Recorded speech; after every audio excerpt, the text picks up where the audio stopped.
Operator, घर पर line दो जरा। हेलो सासू माँ, मैं सत्तू बात कर रहा हूँ। कुछ नहीं, मामा जी की पहली पत्नी आनंद आश्रम में जीवित है।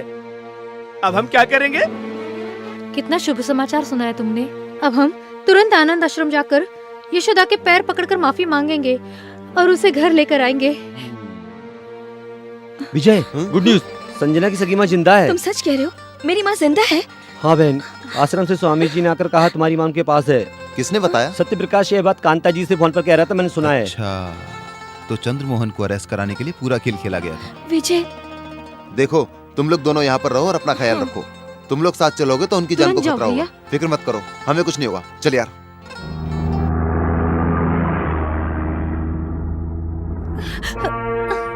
मुझे क्षमा कर दो दीदी, अपने स्वार्थ के लिए तुम पर अन्याय कर चुकी हूँ। इतने सालों से तुम्हारे सुख चैन सौभाग्य को अपनाया मैंने। नहीं बहन, मुझे जायदाद की जरूरत नहीं है, इसीलिए तो आश्रम में रह रही हूँ। लेकिन उन्हें फांसी की सजा दी जा रही है, ये सुनकर मैं बर्दाश्त नहीं कर पाई। नहीं तो मैं तुम्हारे सुखी जीवन में कभी नहीं आती। सब्र का फल मीठा होता है। अभी हम तुरंत नहीं गए तो मामा जी को फांसी की सजा हो जाएगी। जाओ बेटी, तुम्हारे मांग का सिंदूर मंगलसूत्र तुम्हारे पति की रक्षा करेगा। जाओ बेटी।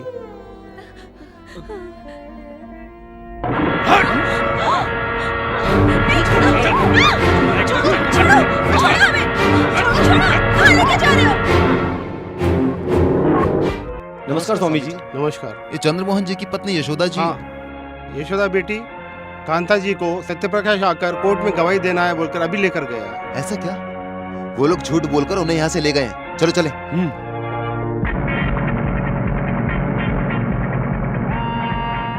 भांजे, अब हमें पुलिस स्टेशन जाना है, मामा जी को छुड़ाना है, कोर्ट से छुड़ाना है। बुआ जी, कितना भरोसा तुम्हें मुझ पर। क्या आप सच में समझ रही कि जोधा मामी को पुलिस के पास ले जाकर मामा जी की सजा रुकवा दूंगा? क्या कह रहे हो तुम? आप समझ रही कि हम पुलिस स्टेशन जा रहे हैं? नहीं, सीधे शादी के मंडप में। वहाँ संगना दुल्हन बनी मेरा इंतजार कर रही होगी। तुम दोनों के सामने वो मेरी पत्नी बनेगी। कमीना बदमाश है तू। मेरे अंदर भी तो पिताजी का खून दौड़ रहा है। उस वक्त मेरी ही अक्ल मारी गई थी जो मैंने उस वक्त उसका साथ दिया। इन लोगों पर मैंने अन्याय किया। अब इन दोनों को मिलाकर अपने पापों का प्रायश्चित करना चाहती हूँ मैं। तो चुपचाप गाड़ी पुलिस स्टेशन लेकर चल, नहीं तो मैं लेके जाती हूँ। खामोश बैठी रहो, नहीं तो पुलिस स्टेशन के बजाय यही काम तमाम कर दूंगा तुम लोगों का। तुम मुंह बंद करो अपना। गाड़ी रोक रे। मैं कहती हूँ गाड़ी रोको। गाड़ी रोक। चुप। गाड़ी रोक। गाड़ी रोको। गाड़ी रोक।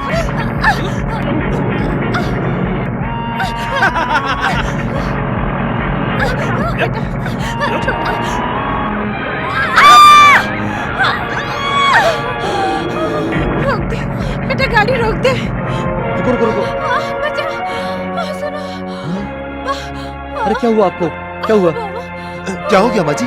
बेटा विजय संजना से शादी करने के लिए सत्य प्रकाश यशोदा को अपने साथ ले गया। यशोदा को बचा लो, मेरे पति को सजा नहीं होने देना। उन्हें बचा लो बेटा। नहीं माँ जी, तो तुम्हें कुछ नहीं होगा माँ जी। मेरी चिंता मत करना, वरना दो चाने चली जाएगी। जा बेटा, मैं तेरे। यार तूने हॉस्पिटल लेके जा। ओके। ऐसे नहीं रे।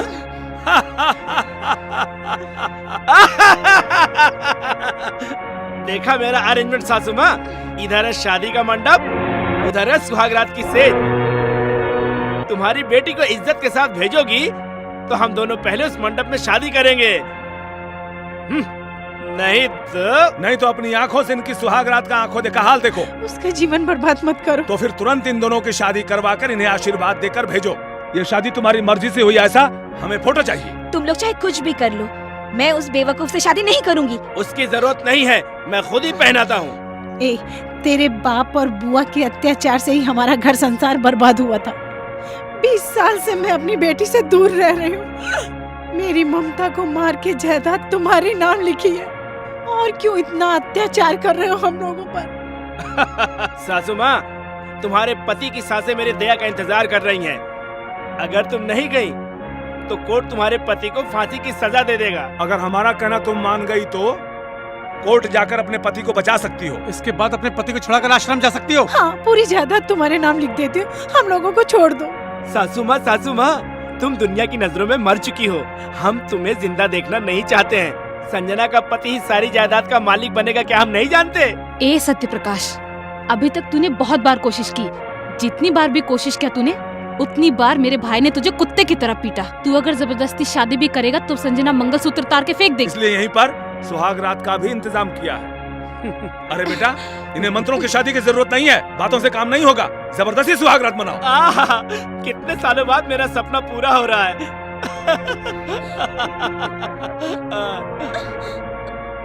संगना, आओ।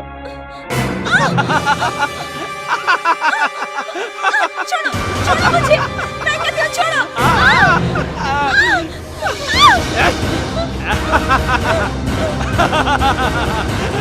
सासू माँ, ये देखो अपनी बेटी की साड़ी।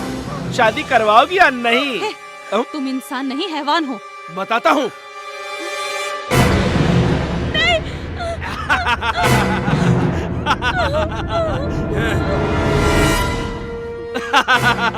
सासू माँ, ये देखो तुम्हारी बेटी का ब्लाउज। शादी करवाओगी या नहीं? तुम इंसान हो या जानवर?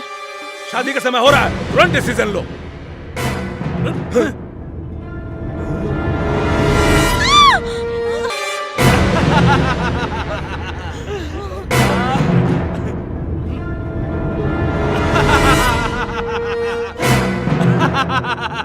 सासू माँ, ये देखो तुम्हारी बेटी की।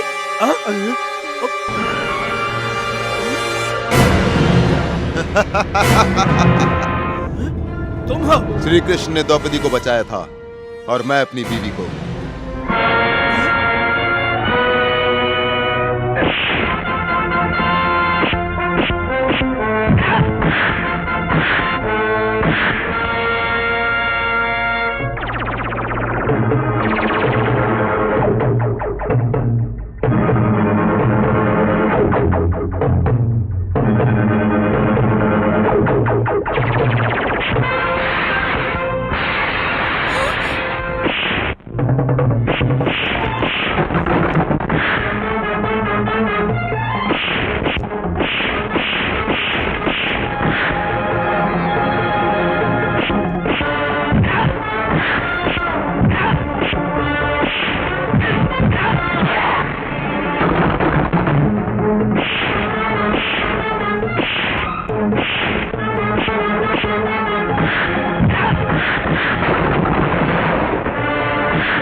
डरो नहीं, मैं हूं ना।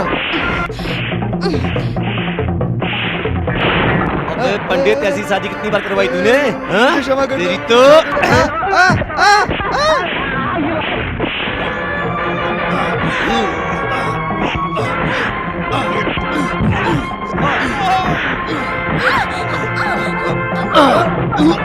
आई एम सॉरी।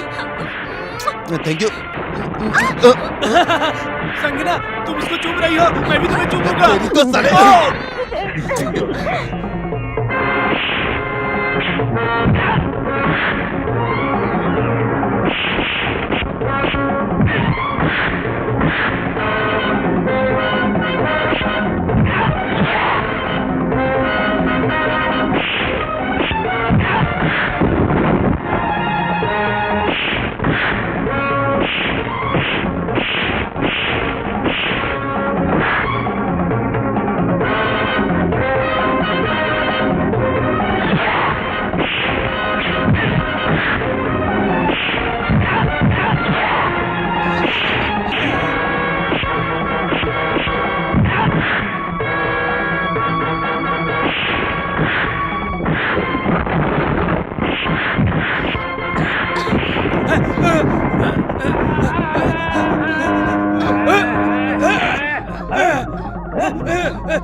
Come on. छोड़ो इधर भाग रहा छोड़ो मुझे, छोड़ो। अरेस्ट कर। माँ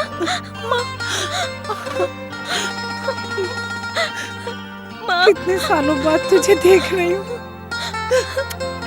क्योंकि बहुत बड़े उद्योगपति बनने के लालच में यह मुजरिम चंद्रमोहन एक अच्छे पति नहीं बन सके।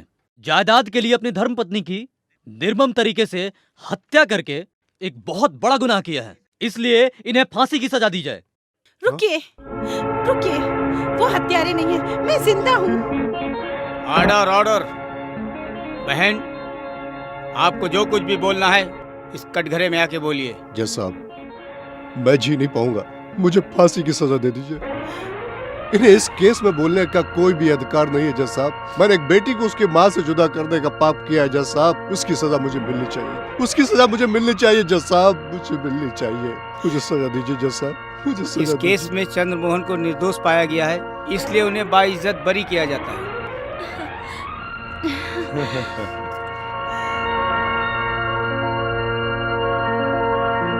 इतने सालों से धोखा देने वाले परशुराम, सत्यप्रकाश और ग्रीस को आजीवन कारावास की सजा सुनाती है। बाप रे, तुम्हें अब शुद्ध भाषा सिखाने के लिए कितनी अच्छी जगह मिल गई है। बाप रे, हाँ? कश्मीर से कन्याकुमारी तक मेरा पीछा नहीं छोड़ने वाले हो क्या तुम?